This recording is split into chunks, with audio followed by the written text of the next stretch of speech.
আজ 1 ফেব্রুয়ারি প্রতিবারের মতো বেলা 11টায় এবারও বাজেট পেশ করবেন কেন্দ্রীয় অর্থমন্ত্রী নির্মলা সীতারামন। 2026-27 সালে কি থাকতে চলেছে তার আগ্রহ কিন্তু রয়েছে গোটা দেশের মানুষের। এই নিয়ে টানা নবমবার বাজেট পেশ করতে চলেছেন কেন্দ্রীয় অর্থমন্ত্রী। স্বাধীন ভারতের ইতিহাসে এই প্রথম রবিবার বাজেট পেশ হতে চলেছে। সকাল 11টায় লোকসভায় বাজেট ভাষণ করবেন নির্মলা সীতারামন। বাজেটের কারণে আজকে খোলা থাকবে শেয়ার বাজারও। এবারের বাজেটে আয়করে ছাড় কি আরো বাড়বে? মূল্যবৃদ্ধি নিয়ন্ত্রণে কি কোনো পদক্ষেপ নিতে পারে কেন্দ্র? দৈনন্দিন ব্যবহৃত জিনিসপত্রের দাম কি নাগালের মধ্যে আসবে? বাজেট পেশের আগে এই বিষয়গুলির দিকে তাকিয়ে রয়েছে মধ্যবিত্ত।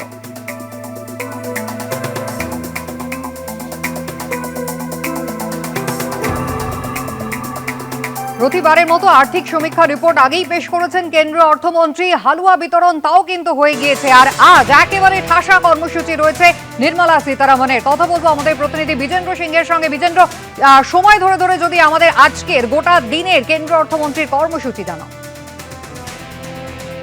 দেখো কুসুমিতা, আজকে 9টা নাগাদ এটা মনে রাখতে হবে, গতবার অব্দি যে বাজেট পেশ করতেন নির্মলা সীতারামন, সেটা তিনি নর্থ ব্লক থেকে বেরিয়ে প্রথমে রাষ্ট্রপতি ভবনে যেতেন, কিন্তু তার দপ্তর এখন শিফট হয়ে গেছে। এখন অর্থমন্ত্রক চলে এসেছে কর্তব্য ভবন 1-এ।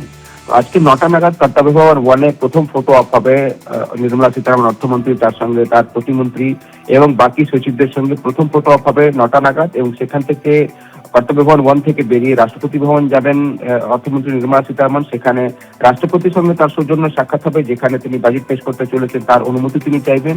এবং সেখান থেকে তিনি আসবেন সংসদ ভবনে 10টা নাগাদ।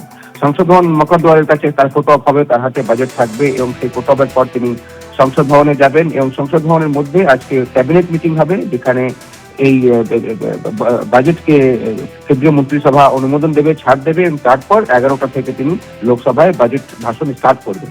এবং যেটা তুমি বললে, আশা রয়েছে যেহেতু জিএসটি এখন জিনিসপত্রের দামের উপর বড় ভূমিকা থাকে, জিনিসপত্রের খুব একটা দাম কমবে বা বাড়বে সেটা খুব একটা ইঙ্গিত আমরা পাবো না এই বাজেটে। কিন্তু সব থেকে বেশি আগ্রহ রয়েছে স্যালারির ক্লাস যারা ইনকাম ট্যাক্সে কতটা স্ট্যান্ডার্ড ডিডাকশন কি কতটা বাড়ানো হচ্ছে, old tax regime new tax regime একটা রয়েছে, সেক্ষেত্রে ওল্ড ট্যাক্স রিজিম এবারও থাকবে নাকি ওল্ড ট্যাক্স রিজিম সরে যাবে এরকম একটা সম্ভাবনা রয়েছে। তবে নিউ ট্যাক্স রিজিমে নতুন কি ছাড় দিচ্ছেন নির্মলা সীতারামন সেটা দেখতে হবে। এনপিএস এর আওতায় যারা রয়েছেন, যারা এনপিএস এ টাকা জমা করেন, তাদের জন্য কোনো বিশেষ সুবিধা রয়েছে কিনা এসব দেখতে হবে এই বাজেটের মধ্যে।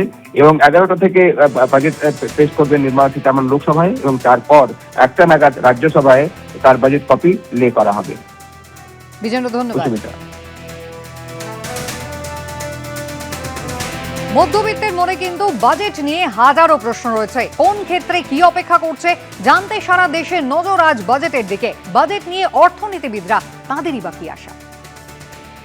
আমার মনে হয় যেহেতু তেলের দাম বাড়বে এর ফলে এবং তেল বাদ দিয়ে আমাদের চলবে না, ফলে তেলের ভেতরে যে আভ্যন্তরীণ কর স্ট্রাকচার বা কর কাঠামো রয়েছে সেখানে একটা পরিবর্তন করা উচিত। অর্থাৎ সেস বা ইত্যাদি যেগুলো তেলের উপর ব্যবহার করা হয় সেটাকে একটু কমিয়ে রাখা উচিত। তেল কোম্পানিগুলো কিন্তু প্রভূত প্রফিট করে। তেল কোম্পানিগুলোকে বাঁচিয়ে রাখা বা ভাসিয়ে রাখার কোনো দায় সরকারের নেই, এমনকি সরকারি কোম্পানি হলেও সেটা নেই, কারণ তেল কোম্পানিগুলো নিজস্ব ক্ষমতাতেই রীতিমতো ভালো করছে। সেক্ষেত্রে সাধারণ মানুষকে সাশ্রয় দেওয়া, এমনকি ব্যবসাকেও, সেটা যদি সরকারের একটা দায়িত্বের মধ্যে পড়ে এবং লক্ষ্যের মধ্যে পড়ে, তাহলে ব্যবসাকে খানিকটা স্থায়িত্ব এবং সাশ্রয় করার জন্য তেলের দামের উপর একটা সেস বা ইত্যাদি তুলে নেওয়া উচিত কর হিসেবে। বিশ্ববাজারে ভয়ানক অনিশ্চয়তা রয়েছে, যুদ্ধকালীন পরিস্থিতি সৃষ্টি হচ্ছে, বিভিন্ন দেশের মধ্যে যুদ্ধ চলছে, বাণিজ্য যুদ্ধ চলছে। এগুলোকে অ্যাভয়েড করতে গেলে দেশের মানুষের ক্রয় ক্ষমতা বাড়াতে হবে।